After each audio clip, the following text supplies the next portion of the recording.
چطور این رفقا؟ من دیفالتم، اینجا تک تیمه. خوش اومدیم به ویدیو دیگه. امروز اومدیم با مقایسه کالی لینوکس و پرت او اس. همینطور که میدونین کالی لینوکس و پرت او اس دوتا از محبوب ترین توزیع های لینوکس به حساب میان. هر دو این او اس ها بر مبنای دبیان ساخته شدن که یک او اس قدرتمنده. شاید براتون سوال شده باشه که چطوری بر مبنای یک او اس دیگه ساختن. وقتی حرف از او اس مبنی بر دبیان میشه، یعنی اون او اس به مخازن کد و استانداردهای دبیان پایبنده. اگر میخواین راجع به این موضوع بیشتر بدونین، حتما داخل کامنت ها بنویسین تا توی یه ویدیو جدا راجعش صحبت کنیم. برای مقایسه منطقی بهتر اول بشناسیم و قابلیت هاشون رو بدونیم، بعد بریم سراغ مقایسه کردن جفتشون. پس بیاین اول بشناسیم این دو او اس رو. با کالی لینوکس شروع میکنیم. یک او اس بر مبنای دب یا همون دبیان که برای هکرها توسعه داده شده است. این او اس از امنیت بسیار بالایی برخورداره. رابط کاربری این او اس بسیار زیبا و همچنین کار با اون بسیار راحته. این او اس ابزارهای زیادی برای تست نفوذ داره که کار هکرها رو خیلی راحت تر میکنه. اگر میخوای بیشتر راجع به کالی لینوکس بدونی، ما داخل پیج اینستاگرام تک تیم یه ویدیو بررسی این او اس رو گذاشتیم. لینک ویدیو بررسی او اس داخل کامنت ها پین و داخل توضیحات گذاشته شده است. بریم سراغ پرت او اس. پرت او اس در سال 2013 توسط یه تیم که همه آنها از علاقه‌مندان به زمینه تست نفوذ بودن ساخته شده است. این او اس هم مثل کالی لینوکس بر مبنای دب هست و ابزارهای زیادی برای تست نفوذ داره. پرت او اس منبع بازه. این او اس رابط کاربری بسیار قوی تری نسبت به کالی داره.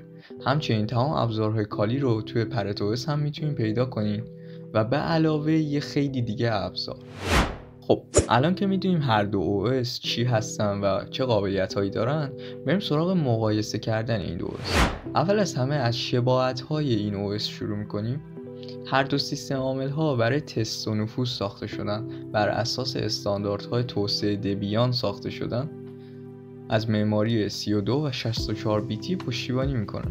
هر دو بهترین ابزارهای هک رو در اختیارتون قرار میدن. اگر راجع به سخت افزار مورد نیازشون بخوایم صحبت کنیم، 100% پرت او اس برنده است. چرا؟ چون پرت او اس فقط با 330 مگ رم کار میکنه، اما کالی لینوکس حداقل به 1 گیگ رم نیاز داره. پرت او اس نسبت به کالی لینوکس 5 گیگ فضای کمتر از دیسک شما رو اشغال میکنه. البته این رو نمیشه ملاک قرار داد. چرا؟ چون الان همه سیستم ها حداقل 4 گیگ رم رو دارن و اون فضای 5 گیگ هم که کمتر پرت او اس اشغال میکنه زیاد مهم نیست. البته یه نکته‌ای هم بخوایم بگیم، کالی های قدیمی واقعا از نسخه های جدید اپتیمایزتر هستن. اینو از تجربه استفاده کردن خودم از کالی میگم. من از 2018 نسخه 2018 تا 2024 رو استفاده کردم و 2018 و قدیمی ها خیلی اپتیمایزتر بودن. نظر شما چیه؟ تو کامنت ها بگید. مقایسه بعدیمون میرسه به رابط گرافیکی. رابط گرافیکی یه چیز کاملا سلیقه‌ایه و نیاز نیست خیلی گارد بگیرید. ولی تو رابط گرافیکی پرت او اس برنده است، چون رابط گرافیکی بهتری نسبت به کالی داره. اما طبق آمار و بررسی‌هایی که انجام دادن، هکرهای عزیز بیشتر رابط گرافیکی پرت او اس رو انتخاب کردن. حالا من عکساشو براتون گذاشتم، شما ببینین کدومو ترجیح میدین و تو کامنت ها حتما بگین. یعنی میخوای بگی تا اینجا ویدیو اومدی ولی هنوز لایک و ساب نکردی؟ اگه دوست داشتی ویدیو رو لایک کن. اگر هم دوست داشتی محتوایی بیشتر از ما ببینی، حتما خوشحال میشم سابسکرایب کنی چنل رو. بررسی بعدیمون بررسی ابزارهای تست نفوذه که باز هم پرت او اس برنده میشه.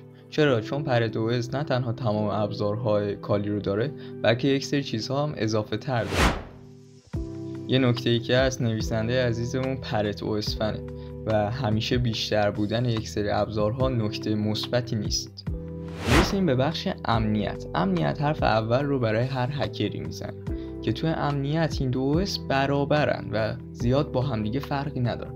ولی خب یک سری چیزهای اضافی تر پرت او اس داره، مثل ابزارهایی که مربوط به تور و شبکه آنیون میشه و همچنین پرت او اس آیدی های مختلفی به صورت پیش‌فرض نصب داره که کار رو برای هر کسی راحت تر میکنه و میتونیم بگیم یکم پیشی میگیره از کالی.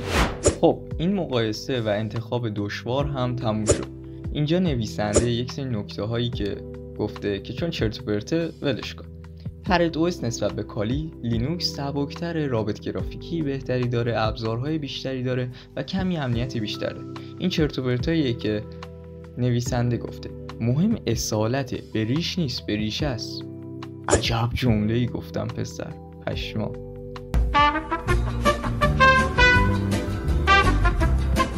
تمام این مقایسه ها کاملا تنگاتنگ بود به اندازه‌ای که حتی میشه از اونها چشم پوشی کرد. پس به نظر من اینکه کدوم رو انتخاب میکنین کاملا سلیقه‌ایه، مثل نویسنده احمق که پرت او اس فنه. یه نکته ریزم بگم، درسته مثلا کالی یک ابزاری رو نداره، کاملا صحیح، اما خب خیلی ساده میتونین نصبش کنین. در پرت او اس هم همینه. و خیلی ممنون که این ویدیو رو نگاه کردین.